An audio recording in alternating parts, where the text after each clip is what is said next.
Hey, it's Tess. Welcome to my channel. If you've never been here before, then you gotta know I help women in their 20s and 30s get inspired and get results for their personal growth, money, and travel goals. I've been seeing a lot of content floating around the interwebs lately talking about all the things people have stopped buying in their lives, which, yeah, there's totally things we should stop purchasing, and I'll probably do a video on that soon. But today I want to flip that on its head, and I want to talk about the things that I personally haven't stopped buying, even though I am on a budget. Finally, that's right, me, the personal finance dork, me, the personal finance coach and content creator, I have had trouble sticking to a budget in the past for a couple reasons. One, my income tends to ebb and flow as an entrepreneur and independent contractor. And two, I just can't find something that works with my lifestyle. I'm sure you can all relate. I've gone through hundreds of budgeting apps and tools and methodologies, and I finally landed on one which I will definitely create a video about. I'll link it in the description box below so you guys can get access to it, because I think it could help a lot of you out there. That's why I'm doing this video. I want to show you that you can live on a budget and still prioritize some of the things that bring you the most joy, that you make you really happy, or that are just important for you personally to live your life and have a sustainable budget instead of just cutting things out all the time. So that's why I wanted to flip the script, and that's why I'm going to tell you guys the 5 things that I personally am not going to stop spending money on just because I'm on a budget. So here we go. Number 1 is coffee. Coffee is such a small investment that I make every day that brings me ultimate happiness and life. Some may say I'm addicted to caffeine. I've proven them otherwise, but honestly, I just really love coffee. I'm sure you've probably heard of the latte factor. Lots of personal finance experts and advisors will tell you to stop spending money on your daily latte. And yeah, if it doesn't bring you ultimate happiness, or it's making you become unhealthy, maybe you should consider that. But if you have a really healthy relationship with your coffee and your budget, by all means, spend that money. Number 2 is brunch with my friends. Now, this is very personal to me because it has to do with my personality. I can be quite an introvert. On the weekends, Friday nights, Saturday nights, Sunday nights, I don't know if people go out on Sunday nights, but for me, those nights, I tend to err towards the staying at home, watching Netflix, reading a book, making dinner by myself, instead of the going out and having a good time at a club. That's just me personally, but I do know, because I work by myself and I tend to spend a lot of evenings at home by myself, that I need a little bit of social activity in my life to keep me sane. So that's where brunch with my friends comes in. Plus the fact that I love breakfast food and coffee. There it is again. So brunch with my friends is an investment in myself to be social with my friends.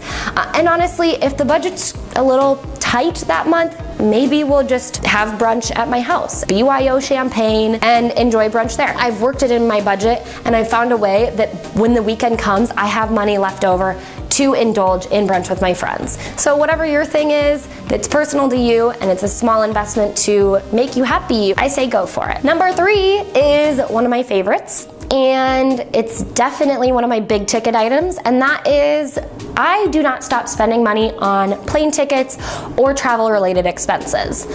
Now, to be honest, I get a lot of my international flights for under $300, sometimes even around $100, because I've found ways to utilize credit cards and point systems so that I can do some travel hacking and get super cheap flights. And if you're curious, I will definitely be creating more educational videos on how to do that smartly. Is smartly a word? I will teach you how to do that where you use credit cards in a responsible way, but can also benefit from the points and the travel benefits that comes with it. So stay tuned. I will also link that below. And if you're interested or you have questions around travel hacking, please leave a comment below, because I want to hear what questions I can answer for you. For me, travel is kind of my big ticket item. I don't spend a lot of money on clothes or tech, new gadgets, gear, handbags, any of that, especially shoes. I never buy shoes. I probably need some new shoes. Travel is kind of my big ticket item, and I want to make sure that I have enough money to be able to travel. And so instead of actually cutting that from my life, I've just found ways to save ahead of time for trips that I have coming up. So in a separate savings account, every month I send money to that separate savings account that is specifically labeled for travel. That's what I do. And I don't cut it from my budget because it really makes me happy and it makes me feel like it is a high quality investment for my memories and my life. If your vice is clothing or tech gadgets or accessories, that's cool too. That is totally what I do with travel. I don't cut it out of my life. I just budget for it before I even have my daily spending budget that I follow on a daily basis. Number 4 is my gym membership. Now, I hear all these experts telling people to stop their gym membership and just work out at home. If you can do that, congratulations. I am not good at doing that.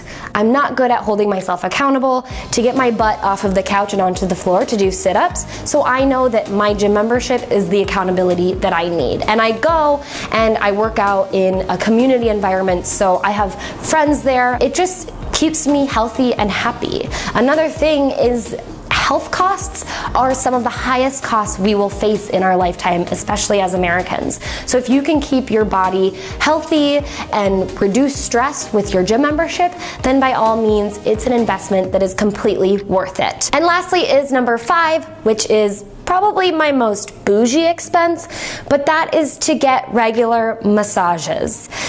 I've just heard so many times from some very smart people in this world that it is important to love yourself on a regular basis. Not like that. Well, maybe like that. But really just understanding your body, understanding what you need, understanding yourself. And for me, I live in a pretty high stress environment. I tend to put a lot of pressure on myself and hold myself to high expectations. So stress can come pretty easily into my life. And in order to regulate that, I like to get massages. It's one of my favorite indulgences. Now, again, this is all about prioritization and what brings you joy. And when I coach my clients, I'm always talking to them about prioritizing a little self-love into your monthly budget or into your regular savings goals. And so for me, that is massages. For one, I don't spend a lot of money on my hair. Haven't gotten my hair cut in over 2 years. My split ends are bad. They're also very distracting. And so I tend to get regular massages because it helps me with my stress levels and I just really enjoy it. Another added benefit is stress is a huge factor in your health. It can cause your immune system to get weaker and can result in diseases and whatnot. So for me, it really is an investment in my health, much like my regular gym membership. The lesson to be learned here is twofold. One, when you're budgeting or when you're trying to cut things out, remember to save a little room in your budget or in your life to engage and indulge in things that bring you joy. What is the point of money management if you're not going to enjoy yourself as you pay off debt or save for your big goals? Number 2, it's all about prioritization. So what I spend money on doesn't mean you should spend money on, and what I do cut out of my budget doesn't mean you should cut that out of your budget. Analyze what you spend money on regularly and then decide and kind of give weight factors to what is more important to you and what isn't as important to you.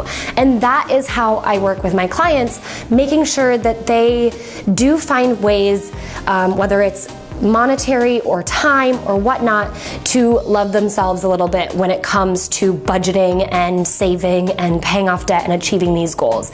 You also want to make sure that you're enjoying yourself while doing it, so find ways every single month to not cut something out of your budget and reward yourself for working so hard on achieving your personal growth and your financial goals. That's all I have for you today. If you liked this video, give it a thumbs up and make sure you subscribe. I just created a secret Facebook group. It's not a secret, but it's a special closed Facebook group.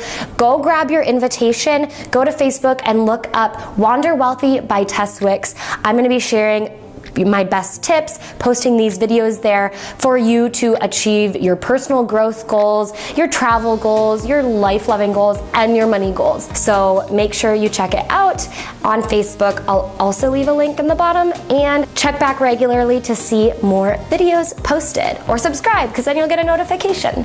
See you guys later.